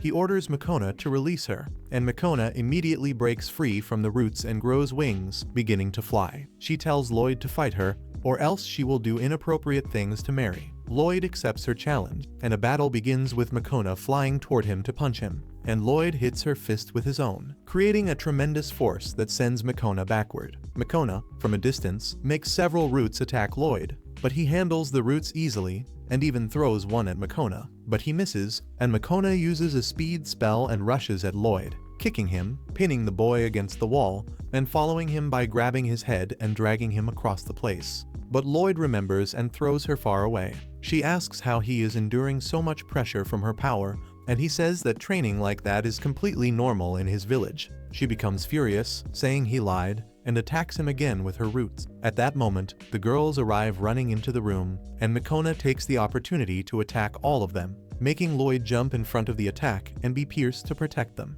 Makona says that because of his friends, he was injured, but Lloyd says that without them, he is nothing, and that is why he wants to defeat Makona and overcome anything, so he can be strong enough to protect everyone. Makona becomes furious and attacks him again with punches, making him strike back, and when their fists collide, the entire room begins to shake. The girls plan to escape while Selen rescues Mary, but the floor under them collapses, taking everyone to a room on the other side. Meanwhile, Lloyd and Makona keep fighting. The girls fall to the ground and Makona attacks with a massive bundle of roots from her arm, but Lloyd holds it and starts spinning so much that he creates a tornado, and then he throws her upward, making her break through several layers and fly toward the sky. After that, he falls to his knees, and the girls go to him, saying he succeeded. However, the giant snake appears, and she says she has wanted to meet Lloyd since he was little. As the snake introduces herself as Vitra, the guardian beast of Kunlun, she says she was there because of Alka, and she cut a piece of her tail while showing how angry she was, moving back and forth. At that moment, the mysterious man enters the room and asks Lloyd what he looks like. Lloyd, seeing the evil aura around him, says he looks like an evil man,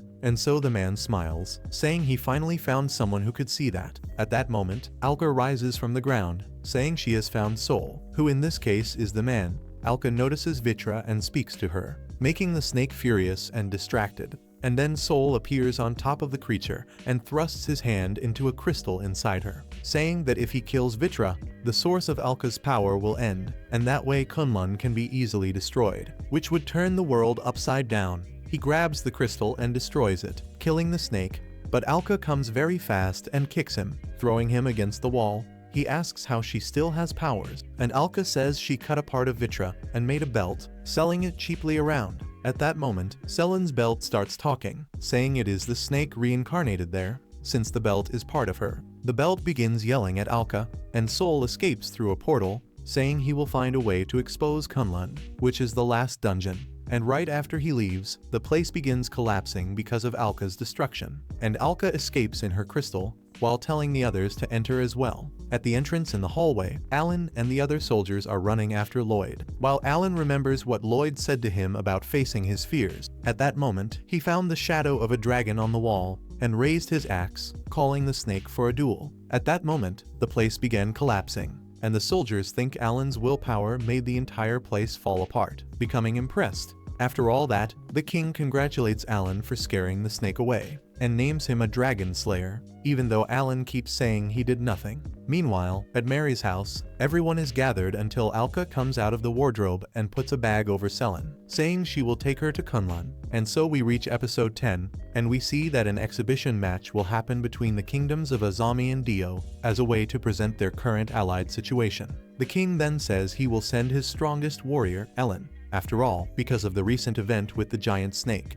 Alan is now being praised by everyone, now being the great dragon slayer. Meanwhile, Alka is gathering the kingdoms to go to Kunlun, and they are traveling on foot because they need to find a ferry at the entrance. Meanwhile, Hyro is very excited, since she imagines Kunlun is a place full of treasures. Selen is equally happy, because she will meet Lloyd's relatives, and she will convince them that she should marry him. And finally, Philo is also excited, since she expects to meet many strong people in the village of Kunlun. However, Mary yells at them, saying they are going there to fix Vitra, not the guardian of Kunlun, who reincarnated in Selen's belt. In a cave, everyone meets Elg, the fairy who asks everyone to call her teacher, and everyone becomes impressed by her appearance. After all, she looks like a child, and they do not seem to believe much that she is hundreds of years old. Elg argues with Vitra for the snake having left her guardian post, and Vitra says that it was Alka's fault. Elg stops wasting time and makes everyone enter the portal, finally taking them to Kunlun.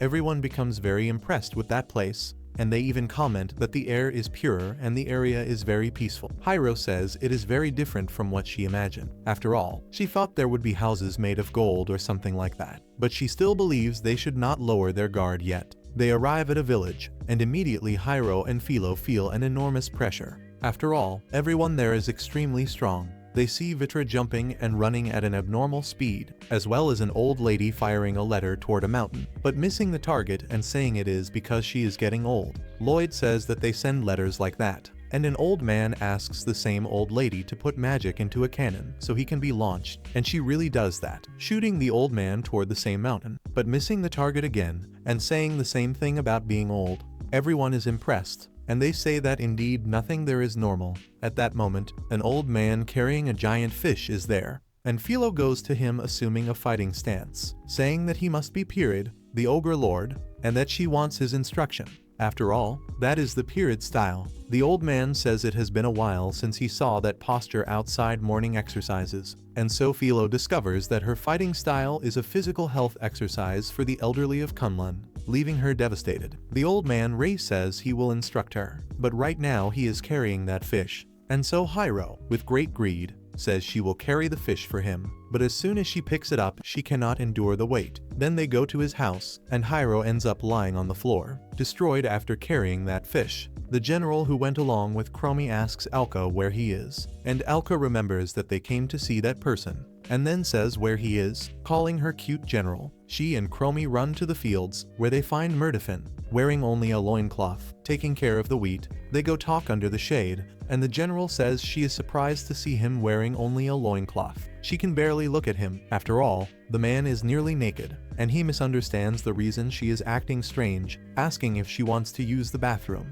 and saying she can do everything there on the ground since he would be grateful for her fertilizer. This makes her extremely irritated, and she attacks him with a punch, while reflecting to herself how she ever fell in love with this man. After that, the generals ask Murtifin when he intends to return, but he says he does not plan to go back. After all, he likes the life he has been living in the fields, and that taking care of the wheat and seeing it grow is great. At the old man's house, Selen sees many people gathered around Lloyd, and she believes they are his family. So she goes there, introducing herself and giving her marriage forms for them to sign. But a loud noise interrupts the moment, and Alka says it is a flying lizard bothering them again. Rio, excited, says she will handle it, and going outside she sees it is a dragon and starts running away. At that moment, a paper airplane cuts off the dragon's horn, making it fly away. And then the children of Kunlun play with the paper planes and complain about the lizard leaving, even fighting over the creature's horn. At that moment, Rio and Selen begin talking. Rio is sad because her plan to get rich still has not worked, and Selen is also very sad because the paper airplanes were made from the pages of the marriage forms she brought. Inside the house, at the dinner table, all of Lloyd's family and friends are ready for dinner. Alka says that everyone must celebrate because she and Lloyd will get married, which makes Rio, Selen, and Philo furious with her. But the old man smiles and says this is the classic joke of the village chief. And then he thanks everyone for coming and says that this dinner is in celebration of Lloyd becoming a soldier. Murdofen, excited, says that he hunted everything they are eating, being a basilisk, a kraken, and the cursed peppers. And so they realize that everything they are eating is monsters. But even so, everything is very delicious. Out of nowhere, Rio volunteers to clean all the dinner dishes. And as soon as she starts organizing everything very quickly, Els, the fairy, suddenly appears and says that her curiosity and drive are very impressive, although she does all of that for money. At that moment, some relatives were leaving, and then Lloyd's aunt asks which of the girls was Lloyd's girlfriend, and Lloyd, embarrassed, says that none of them are. The aunt says that her vote goes to Rio. After all, she is very dedicated, being a good girl who always volunteers whenever some task appears. Old Pride says that he supports Philo. After all, she is strong and honest. Both of them become shy, and Philo thinks she gained the approval of his parents, and that leaves Selen outraged, because the two girls earned many family points, and she was not able to win the affection of any member of Lloyd's family. After that, we see Elg and Alka talking together. Elg asks about that man, Saul, the villain who looks like a priest. Alka talks about his plans, and Elg asks if they are ready for the next stage. But Alka says not yet, and asks her to wait a little more. But Elg says that she has already waited too long. In the guest room, Hyro, Philo, and Selen are lying down, but Selen complains about how they were chosen, and Philo agrees. After all, Hyro even received a very expensive dress, made with a completely rare fabric, and Hyro, upon learning that, immediately removed her clothes and started storing everything carefully while being naked. Lloyd entered at that exact moment, bringing tea and cookies, seeing Hyro completely naked, but Philo quickly kicked Lloyd, throwing him far away, while Selen traps Hyro inside a cloth using her belt. All of this as punishment for being naked in front of Lloyd. Meanwhile, Mary and the generals talk with Meldfang about what happened earlier. When he and the king were involved, they ask about the person behind it, and he comments that the person should be around 30 to 60 years old. But that 30 to 60 years range is too broad, so they still have no leads about it. And now Lloyd's group is walking together with Elg to the final dungeon, to retrieve Vitra's body. After all, Alka's powers come from him. Lloyd and Rio are acting somewhat strange. After all, last night he saw her without clothes. They arrive at the final dungeon, but it is different. After all, it looks like a mansion. Hyro becomes excited, because there must be many treasures there. But Alka responds that this place has many demon lords, and Elg adds that this dungeon is different from the others, since the others were created as decoys to hide this one.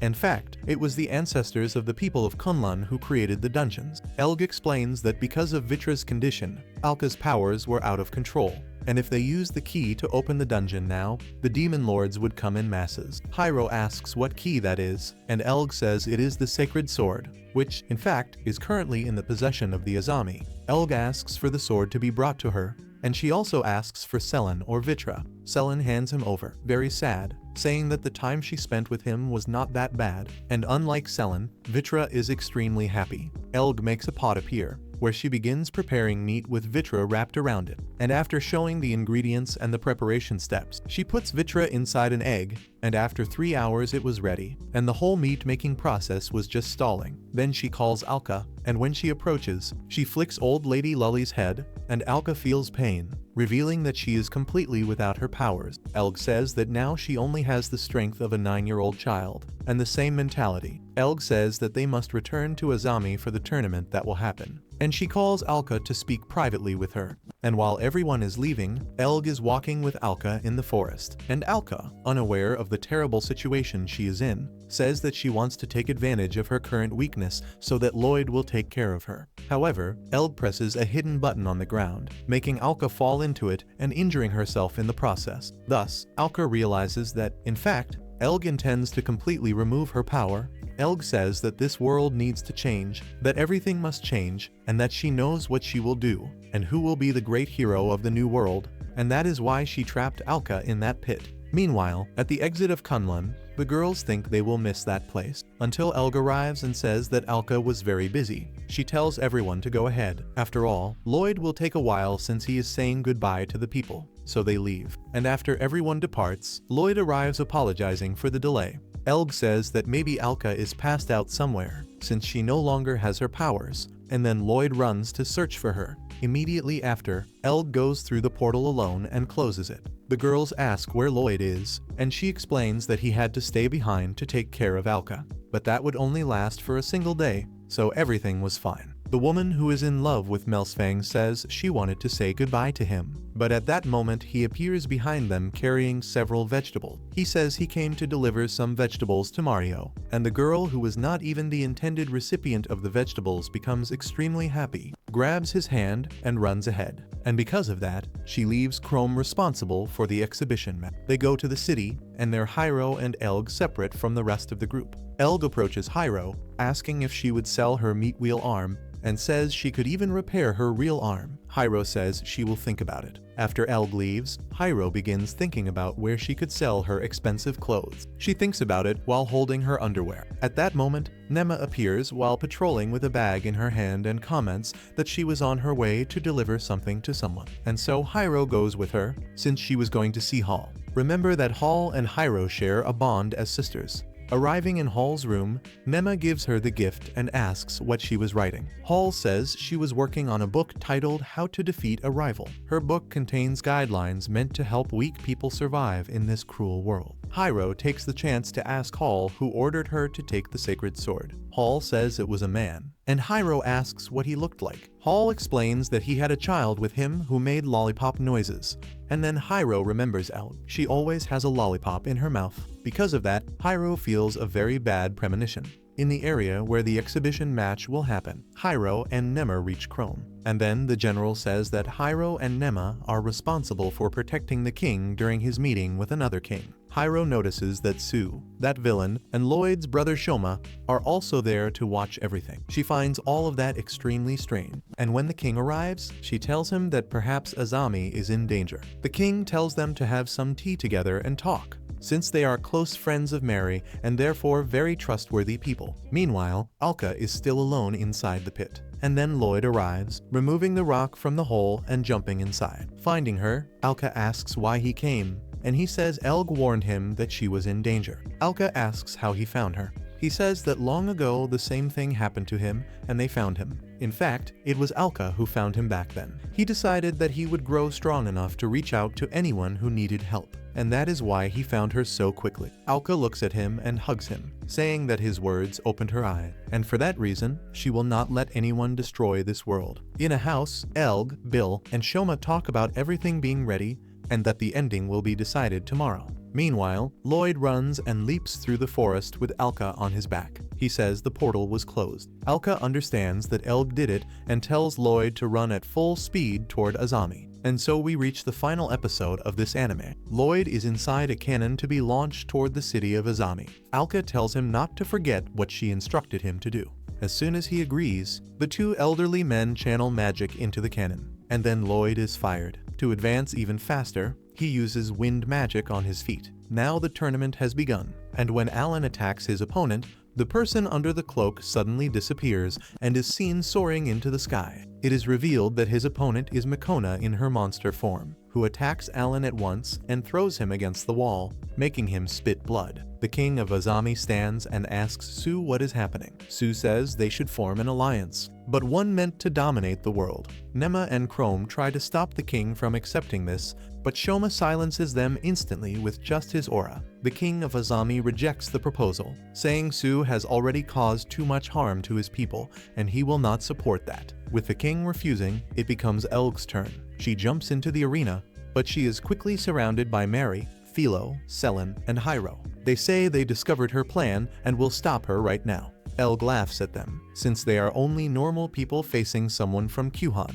But Selen says that until now they relied on Lloyd's alliances, but this time they want to be strong enough to walk beside him, not be carried anymore. Elg becomes furious and summons several giant insects that begin attacking the crowd in the arena. She asks what they will do now that she has so many hostages, but Mary tells her not to underestimate the people of Azami, and so everyone starts fighting against the monsters. Shoma says they predicted everything and replaced the people in the Colosseum with disguised soldiers. He comments on how intense the situation is. Then, Meldfang arrives behind all of them, ordering them to leave. Right after that, he challenges Shoma to a fight, saying he will show him the wonders of agriculture. He says all of that while transforming, ending up wearing only a loincloth and attacking Shoma. His strike destroys part of the area and causes both of them to fall into the middle of the arena, him and Shoma. Shoma notices that Meldfang is using two divine weapons, and then Meldfang says he will show him how life in the countryside is far from boring. However, Shoma disagrees and says that not only the countryside, but the entire world is boring, and that to avoid feeling that same boredom,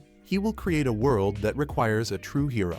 After saying that, Shoma moves extremely fast toward Meldfang, appearing almost instantly in front of him. He says that Meldfang is strong, but that he is still an ordinary person, and because of that he is no match for him. He finishes him with a slap to the stomach that sends Meldfang flying straight into the stands. Meanwhile, everyone else is fighting the monsters. Mary, together with Hyro, says there are too many of them. At that moment, a root attacks the two, making Hyro push Mary away, and then Makona flies toward Mary at full speed as if she were about to attack her. But instead she only touches her several times, and while everyone is confused, Hyro charges in and kicks Makona, sending her crashing into a wall. Returning to the king of Azami, Sue defeats his guards and orders the king of Azami to take him to the sacred sword. But at that moment, Alan approaches from behind and strikes Sue's arm, cutting it off and making it fall to the ground. However, purple tentacles emerge from his severed arm, causing it to reattach. The king asks what he is, and Sue says he is human,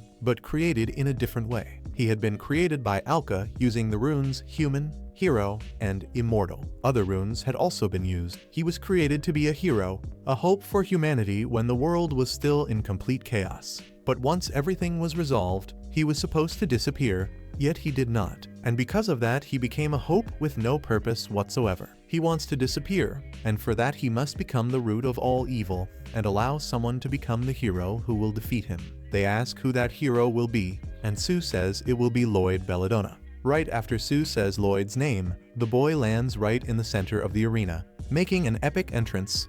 But, being as naive as always, he asks if the tournament has already started. He sees Elg and says that Alka told him everything, saying that Elg failed to revive the tournament and therefore ran away in embarrassment. In reality, Alka had lied to him. Mary tells him that Elg brought some insect eggs that are disrupting the tournament, and because of that the tournament cannot begin. And so Lloyd understands why there are so many insects around, and he remembers that Alka told him to break Vidra's egg. Because of that, he throws a piece of the ground at Elg, knocking both her and the insect down. But Elg uses magic on her feet to land upright and says that the people of Cullum give her a lot of headaches. But she prepared for this.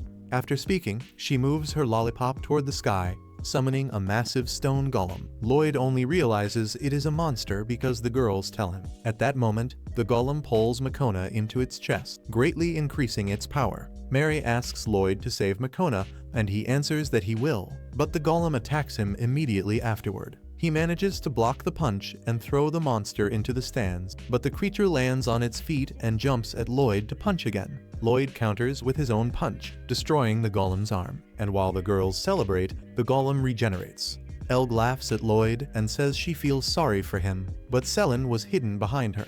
Lloyd moves extremely fast and attacks all of the monster's arms and legs, finishing with a strike to its head as it falls, but it regenerates once again. So Lloyd jumps and strikes the monster's chest with a kick, but since that is where Makona is, he is forced to miss. The monster takes advantage of that and punches him, sending him flying into the stands.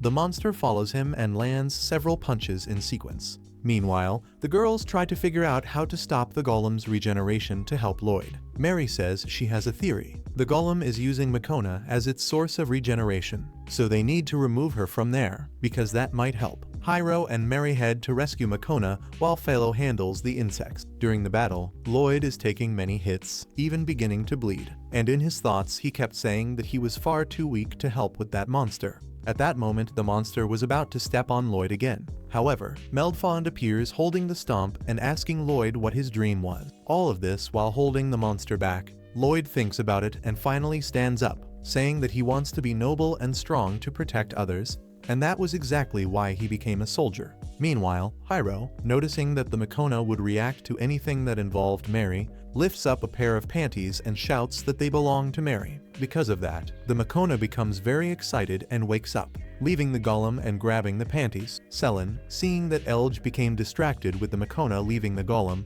took advantage of the distraction and grabbed Vitra's egg, stepping back and starting to speak with him. She asks him to stop ignoring her. She says that she will have to review Lord Lloyd's teachings from chapter 1 to 73 for him, and so she begins speaking one by one. At that moment, Vitra comes out of the egg asking for forgiveness for disobeying her, and he says he does not want to have to review that again. Elge becomes surprised that he managed to free himself from his lament, and Selin smiles, saying that it was the power of her education. Meanwhile, Lloyd was defeating a monster, grabbing it by the arm and spinning it. He throws it upward and uses his wind magic, which creates a tornado and finally defeats it. Elge asks Shoma and Sol for help, but they are recording Lloyd's heroic acts. Elge notices that they only helped her so Lloyd could be the hero. At that moment, a giant rune appears in the sky, making several meteors strike all the monsters in the region, and Alka appears flying, saying that she will stop everything Elge intends to do. But when she was about to finish her, Shoma grabs Elge quickly and goes to Sol's side, who was in the sky under a rune. Sol says he would like to kill her now, but he has many recordings of Lloyd to edit, and Shoma tells Lloyd to wait for more intense moments between brothers, and then both of them enter the rune. After all that, everyone continues their lives, with Alan being pampered by the king again, Meldvang returning to the royal guard and being hit by the one who likes him because he does not understand her feelings. And in Mary's house, everyone gathers to eat Lloyd's delicious food, and he ends the anime by saying a good meal to everyone. Well, if you enjoyed this video, please do not forget to leave your like. Anyway, a big kiss to everyone, goodbye and see you in the next video. I'm out.